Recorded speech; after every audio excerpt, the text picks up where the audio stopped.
What are the challenges in running a 24/7 store? It's perceived challenges. One of the things that I've heard, अच्छे घरों की लड़कियां रात को बाहर नहीं जाती. Yeah, probably a millennial thing. Gen Z and Gen Alpha don't believe in this nonsense anymore. So a lot of perceived things, right? Now at the scale that we are at, the cities that we are present, we've not had any anti-social issues so far. And I think it's not going to happen because of the framework we've built in. So there are certain number of cameras we put all around the store. Our stores are extremely well lit. And you see crimes happen at places that are actually dark and dingy. Wherever the place is extremely well lit, there are CCTV cameras all over. It just automatically makes the place a safer place. So I would actually proudly say wherever there's a new shop store open 24 hours, that place has actually become safer. Every time we open a store, the local police is already aware that there's a new shop store coming up right next door. We volunteer to share the CCTV footage with them, and more often than not, the cops are very happy to just hang out in that area. So we do offer free tea, coffee. They are public servants. They work for us round the clock. So we also extend our support and help to them. So there are, like I said, the challenges were only perceived challenges. Where in the beginning people said, like I said, अच्छे घरों की लड़कियां रात को बाहर नहीं जाती. 8 बजे के बाहर कौन जाएगा? We opened a store in Dharamshala very recently in Himachal Pradesh.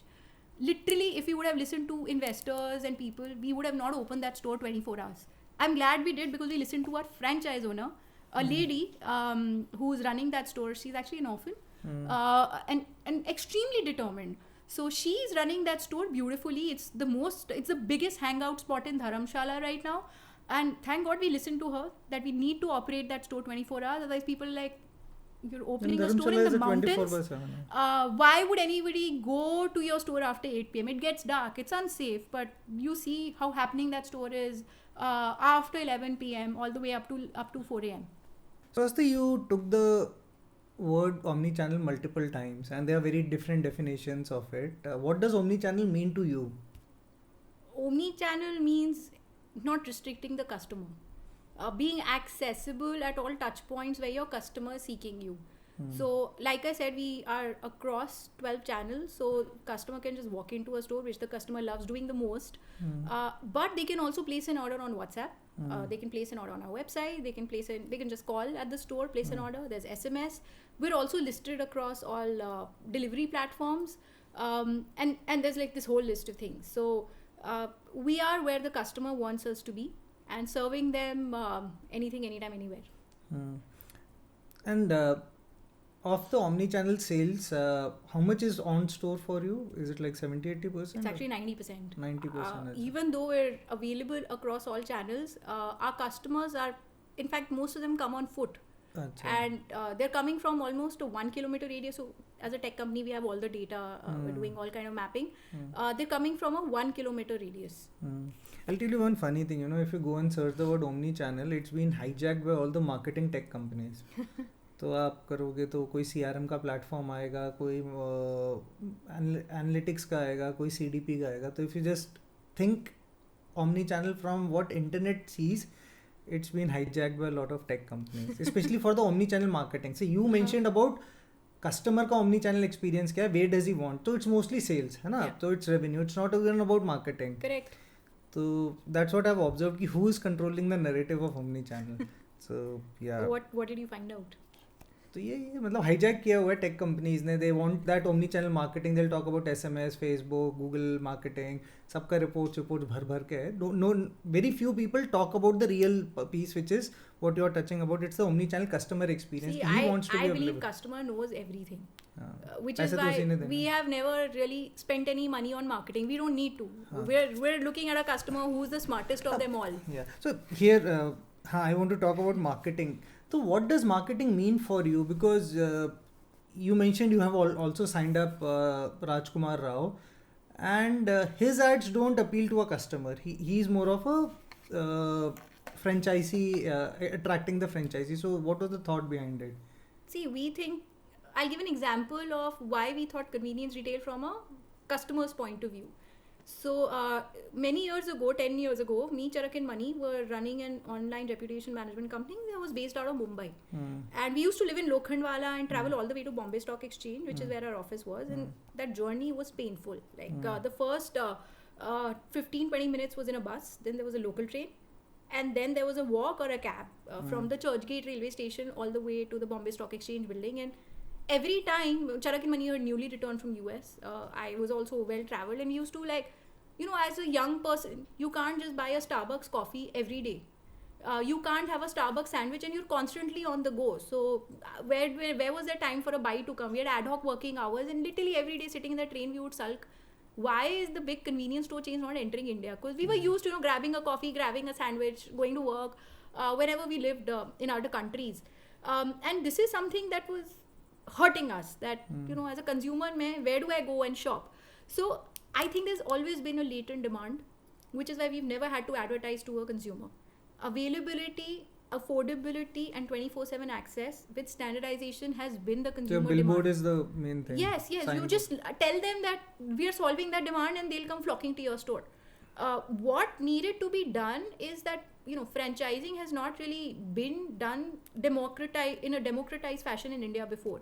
If you look at all the large franchisees, from a McDonald's to a Domino's, again, they're owned by the large business families who've taken master franchise rights, and they're running those stores in India as company-owned, company-operated stores. It's not really franchised. So educating to a potential franchise owner that here, there's a platform that makes you a successful retail owner, and you know, provides you entire playbook. You just want to be willing to be doing this, and we train you and get you everything to make you successful.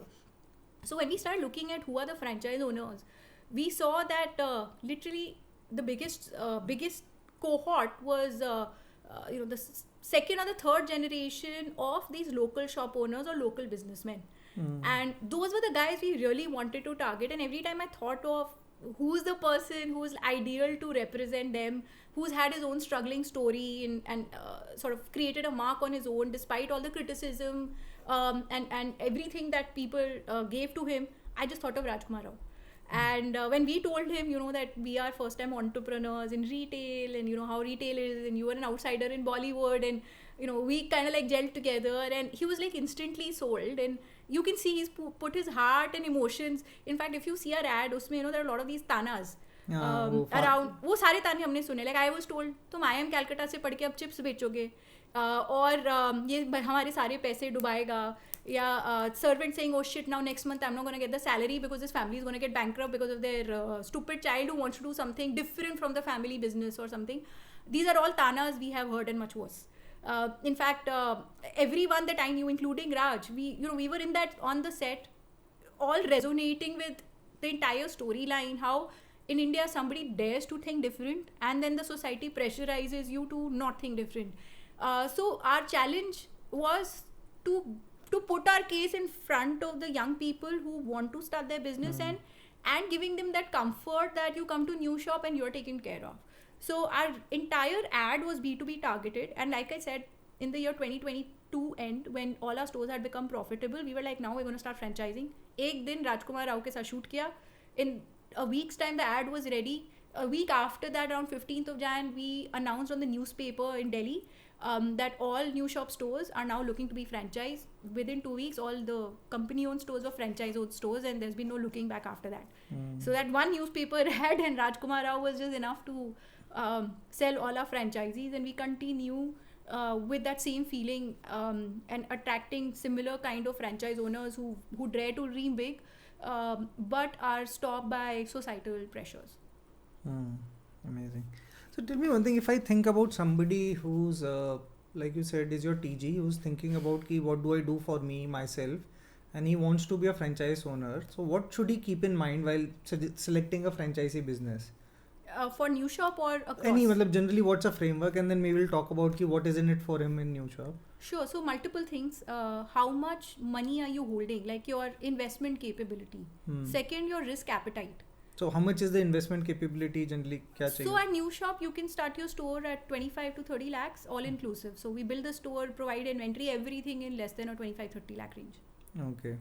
So like I said, depends. If somebody is a jewelry, तो उसका ज़्यादा रहेगा. ज़्यादा होगा, gas station को और ज़्यादा होगा. So how much you want to invest is one very important deciding factor. Then your risk appetite. You know, you do know that a lot of businesses are extremely risky. Abhi with you know, all the war-like situations, geopolitical conflict that we're in, you know, Modi ji himself appealed, don't buy jewelry.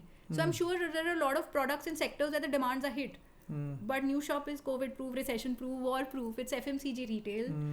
It's providing you your daily needs and essential products and services. So our business doesn't get impacted, right? So risk appetite. वो essential services में आ जाता है. Correct. Then is what are you looking at is your payback period. See, just define payback period. How does it work? On an average, the gestation period for anyone to make their money back in India is anywhere between 5 to 8 years, which is huge. Not everybody has that appetite to keep investing money. Which means IRR of about 12-13%. Yes, it's a lot. So what we did was, because we had operated 70 of our stores ourselves, we realized when the profitability is kicking in. And we also sort of generalized that what is the upper limit. Obviously, there will always be outlier stores, but on an average, how much is a store likely to earn? And with that unit economics in mind, we just work backwards. So every time a franchise owner is coming to buy a store, we have unit economics already defined, that the location, the rental should be this much, the cost of construction will be this much, and we will not sign up a place where the payback is more than 21 months. So our average payback period is about 18 months. The topmost, the maximum is 21 months. And our stores are operationally breaking even within the first 2 months. What do you look into the person who's taking the franchise? He's kind of a micro entrepreneur. So what is the, do you reject applications? Yes, our selection rate is about 1%. And how much is the location? Like, do they need to bring the property with them? It's up to them. So we have our own location thesis of when we want to open the store. One of them being the percentage of rental as a proportion to what is the potential earning. So one of the things. The second thing would be, for example, there should be at least 10,000 people density around that location. So there's a full-fledged thesis that we've calculated. So if a franchise owner comes in with a ready location, that location has to match the thesis. If it doesn't, we already have a network of locations ready. But like I said, it took a really long time to build that network, and we're constantly investing. So do you have a location for which you are looking for operators, or it's the other way? Yeah. We already have ready set of locations. We've done bulk deals. So with a lot of real estate developers, like for example, there are a lot of mall developers who are our partners. So every time they're opening a new mall, their anchor store is already reserved. So they're already invested. We are working with pretty much every gas station company. So there are already locations where we've done bulk deals. There are corporate parks that are already our partners. So we already have a lot of bulk deals, railway stations, metro stations. Like I said, we're working with Hyderabad, all the metro stations. So we already have a ready set of locations where we then choose the right entrepreneur and the right fit to run the location, or the franchise owner can come the location, but we reserve the right to reject it. Are these people available in lot, or यहाँ पे थोड़ा आपको scarcity लगता है? A lot. Like I said, our selection rate is just 1%. Even today, we're sitting on a backlog of about 3,000 plus entrepreneurs. We have a very extensive training program, and unless the franchise, and with negative marking, so they have to pass with an 85%. For us to take them to the next level. So we have a rigorous, we want to check, we're not building. And how big is the franchisee market coming up in India? So it's now pegged to be a $150 billion market by 2033. And it's going to be the second largest in the world. So मतलब कितने stores का होगा? See, convenience stores, like I said, when we reach that level, I think, abhi India में there are almost 19 to 20 million local shops. And trust me, all these are going to get organized someday. And all these local shops are our potential clients to become modern, upgraded convenience stores. So that's how big the market is even today. That's the latent demand, right? So that's the huge potential we are talking about. Great.